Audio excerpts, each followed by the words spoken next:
Hey guys, हम सौरभ और आज हम पढ़ने वाले हैं क्लास 11th फिजिक्स का फर्स्ट चैप्टर जो कि हमारा यूनिट्स एंड डायमेंशन। ठीक है, तो सबसे पहले हम समझते हैं यूनिट्स। यूनिट समझने के लिए हमको दो चीज़ों की अंडरस्टैंडिंग होना बहुत ज़रूरी है। तो वो दोनों चीज़ें क्या है? पहली हमारी फिजिकल क्वांटिटी, दूसरी है हमारी मेजरमेंट। अब फिजिकल क्वांटिटी समझते हैं। फिजिकल क्वांटिटी क्या कहता है? All the quantity that can be measured directly or indirectly are called physical quantity। तो इसमें जो important point है वो है, समझने वाली बात है, quantities that can be measured ये है, और directly और indirectly मतलब ऐसा हर एक क्वांटिटी जिसको हम नाप सकते हैं। कैसे नाप सकते हैं? या तो डायरेक्टली नापेंगे या तो इनडायरेक्टली नापेंगे। समझ में आ गया? उन क्वांटिटीज को क्या कहा जाता है? Physical quantities. अब एग्जांपल के लिए हम देखते हैं, सबसे पहले quantity that can be measured, ऐसा क्वांटिटी जिसको हम मेजर कर सकते हैं। कौन सा ऐसा क्वांटिटी है जिसको हम मेजर कर सकते हैं? एग्जांपल के लिए ले लो आप लोग, लेंथ हो गया। लेंथ को हम मेजर कर सकते हैं, ऑब्वियसली यस। लेंथ को हम लोग किस में मेजर करते हैं? सेंटीमीटर में, मीटर में, किलोमीटर में। ठीक है, लेंथ के हिसाब से हम लोग मेजर कर सकते हैं। अब क्या नहीं मेजर कर सकते? जैसे अब तुम लोग हाल ही में 10 का एग्जाम दिए होगे, तो मैथ एग्जाम के पहले ऑब्वियसली सब लोग स्ट्रेस थे।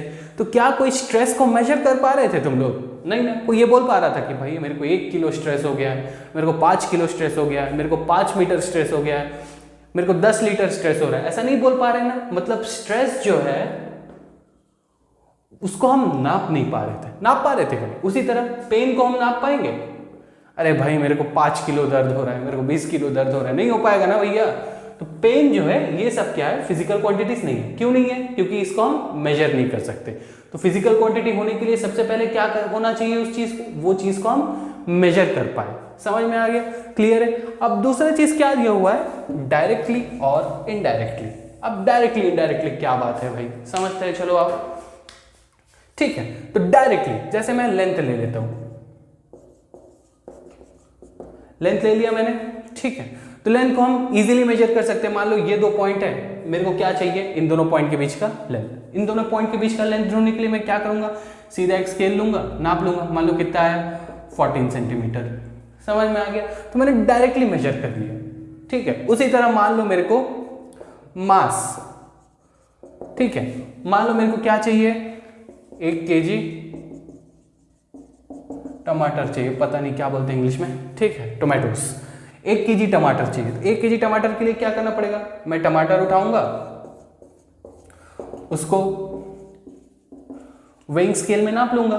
समझ में आ गया? वेइंग स्केल मतलब नहीं देखे हो दुकान में, ऐसा होता है, इसमें नाप लूंगा। 1 kg आएगा, उठा लूंगा। समझ में? तो क्या किया हम लोग? डायरेक्टली मेजर कर लिए इसको।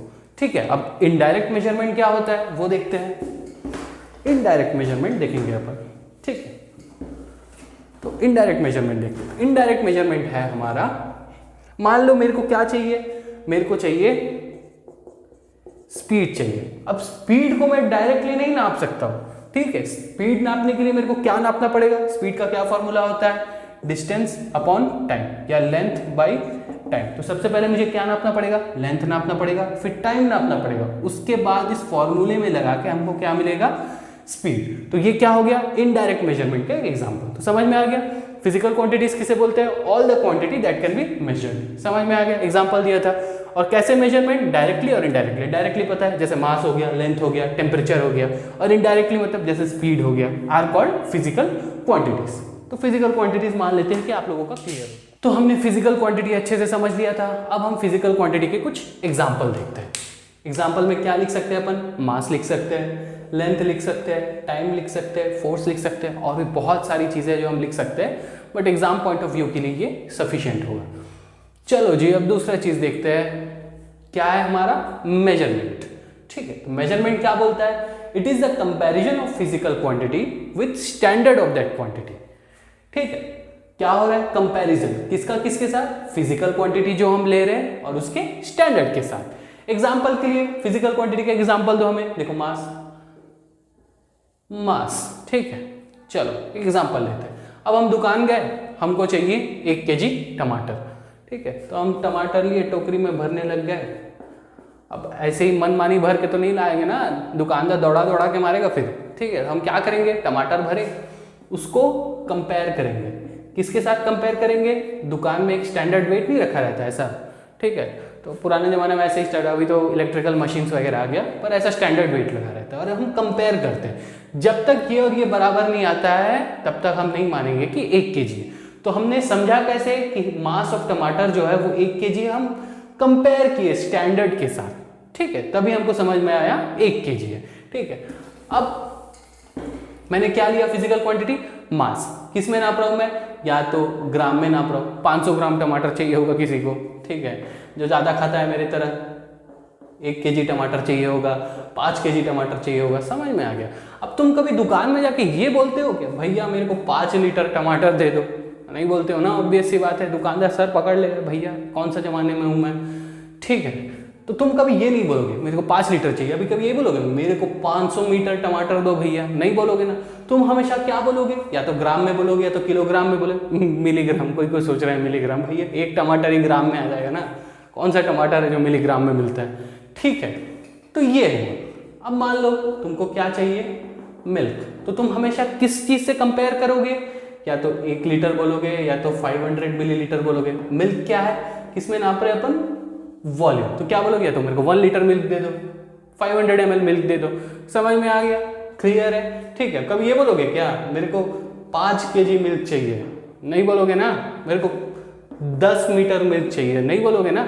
समझ में आ गया? तो हम क्या कर रहे हैं? एक फिजिकल क्वांटिटी ले रहे हैं, जैसे मास ले लिया हमने, और उसको एक स्टैंडर्ड के साथ कंपेयर कर रहे हैं। क्या कर रहे हैं? एक स्टैंडर्ड के साथ। स्टैंडर्ड क्या है? किलोग्राम हो गया, ग्राम हो गया, समझ में आ गया। स्टैंडर्ड के साथ कंपेयर कर रहे हैं, तो यही चीज क्या हुआ? मेजरमेंट, ठीक है। आई थिंक मेजरमेंट समझ गया हो गया, समझ में आ गया होगा तुम लोग को, ठीक है। तो स्क्रीनशॉट ले लो डेफिनेशन के लिए, ठीक है। और आगे हम पढ़ेंगे यूनिट क्या होता है, ठीक है। चलो जी, तो अब हम क्या समझने वाले हैं? व्हाट इज यूनिट, ठीक है। तो डेफिनेशन क्या बोलता है? डेफिनेशन हमारे पास physical quantity that are measured with respect to standard magnitude of that physical quantity which has a constant magnitude, this is known as unit. ये स्टैंडर्ड को हम क्या बोलते हैं? यूनिट। पेचीदा लग रहा है तो चलो एग्जांपल से समझते हैं। मान लो हमने कोई फिजिकल क्वांटिटी उठा लिया, तो फिजिकल क्वांटिटी का एग्जांपल बोलो, ठीक है। तो एक फिजिकल क्वांटिटी का एग्जांपल हमारे पास है मास, ठीक है। तो हम मास को जब हम मेजर करेंगे तो हम हमेशा क्या यूज करेंगे? या तो ग्राम यूज करेंगे, या तो किलोग्राम यूज करेंगे, या तो मिलीग्राम यूज करेंगे। समझ में आ गया? तो मास के लिए पर्टिकुलर चीजें डिफाइंड है, उससे ही हम मेजरमेंट कर सकते हैं। मास को कभी हम लीटर में नापेंगे नहीं, सेंटीमीटर में नापेंगे बिल्कुल नहीं। तो मास के लिए पर्टिकुलर चीजें डिफाइंड है, स्टैंडर्ड डिफाइंड है। स्टैंडर्ड क्या है? जैसे ग्राम हो गया, किलोग्राम हो गया, मिलीग्राम हो गया। हम जब मास को मेजर करते हैं तो इन्हीं स्टैंडर्ड का यूज करके मेजर करते हैं। तो इसी स्टैंडर्ड को क्या बोला गया है? यूनिट। तो मास के लिए यूनिट क्या हो सकता है? मास का यूनिट हो सकता है ग्राम, हो सकता है किलोग्राम, हो सकता है मिलीग्राम, हो सकता है। उसी तरह तुम लोग लेंथ का भी जानते हो, लेंथ का क्या हो सकता है? मीटर हो सकता है, सेंटीमीटर हो सकता है। लेंथ को कभी लीटर में नापे हो? लेंथ को कभी किलोग्राम में नापे हो? नहीं ना, ठीक। उसी तरह समझ में आ गया यूनिट किसे कहते हैं? तो यूनिट किसे कहते हैं? Physical quantity. क्या लिया हमने? मास। किस चीज से मेजर कर रहे हैं हम मास को? ग्राम से मेजर कर रहे हैं, किलोग्राम से या मिलीग्राम से। ये स्टैंडर्ड है, समझ में आ गया? क्लियर है? अब लास्ट चीज क्या बोलता है? विच हैज ए कांस्टेंट मैग्नीट्यूड। अब ये समझने वाली चीज है, कांस्टेंट मैग्नीट्यूड क्या चीज होता है भैया? अब देखते हैं। मान लो तुम यहाँ पे लेंथ, हम लेंथ को ले रहे हैं फिजिकल क्वांटिटी। लेंथ के लिए क्या डिफाइंड है?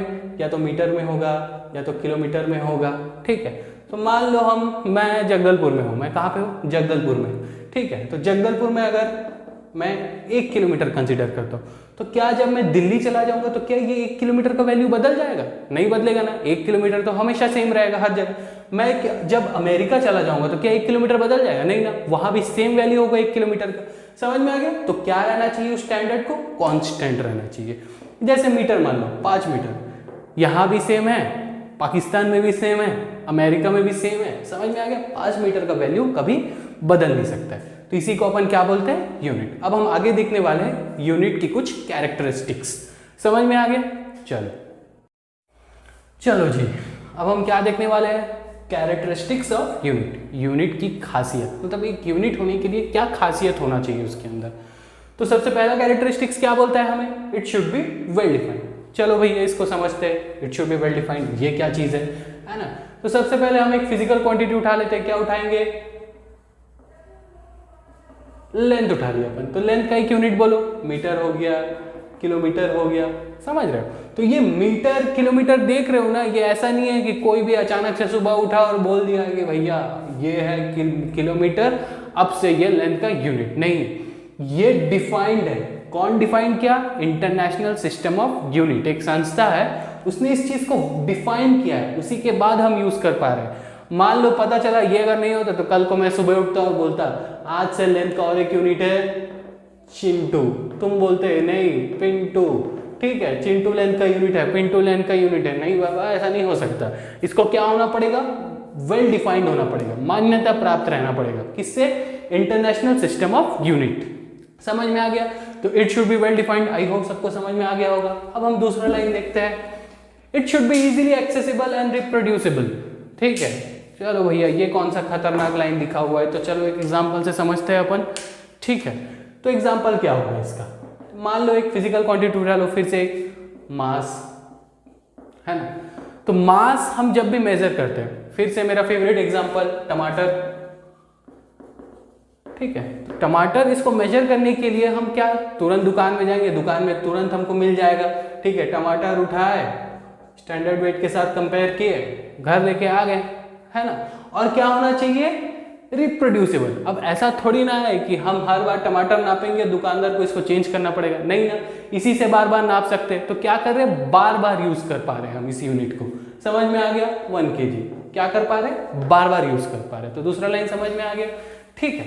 अब size of unit should not be too large और टू स्मॉल, ये क्या कहता है, ये तो हम सब समझ रहे हैं। मतलब यूनिट का साइज ना तो ज्यादा होना चाहिए ना तो कम होना चाहिए। मान लो कोई आके एक ऐसा यूनिट बता दिया, मान लो पिंटू कोई आके एक यूनिट उठा के दे दिया, ठीक है, पिंटू है मास का यूनिट, अब से मैं बोल रहा हूं, ठीक है। तो मान लो एक पिंटू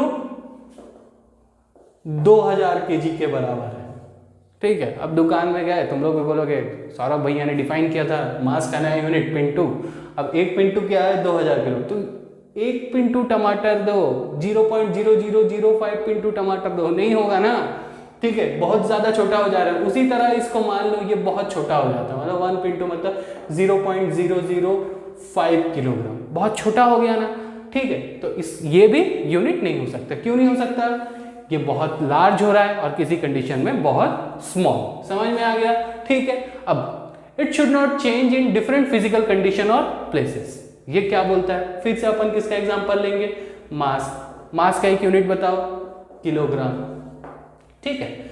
अब मान लो मैं 5 किलोग्राम बोलता हूं, तो क्या ये गर्मियों के मौसम में 5 किलोग्राम 6 किलोग्राम हो जाएगा, नहीं ना। ठंडी के मौसम में 2 किलोग्राम हो जाएगा, नहीं ना। मान लो यही 5 किलो को उठा के मैं ले गया यूएसए, तो वहां के बदल जाएगा, नहीं ना। मतलब ये हर जगह कांस्टेंट रह रहा है, कहीं ना तो ये फिजिकल कंडीशन चेंज होने से चेंज हो रहा है, ना तो प्लेस चेंज होने से चेंज हो रहा है, समझ में आ गया। 5 kg अगर यहाँ भी है तो ये यूएसए में भी 5 kg होगा, कनाडा में भी 5 kg होगा, ऐसा कोई जगह नहीं है जहाँ 5 kg 2 kg बन जाएगा या 5 kg 6 kg बन जाएगा, समझ में आ गया। ये चीज क्लियर हो गया, तो हमने समझ लिया यूनिट्स के 4 इंपॉर्टेंट कैरेक्टरिस्टिक्स, और भी है बट यही 4 मोस्ट इंपॉर्टेंट है, क्लियर।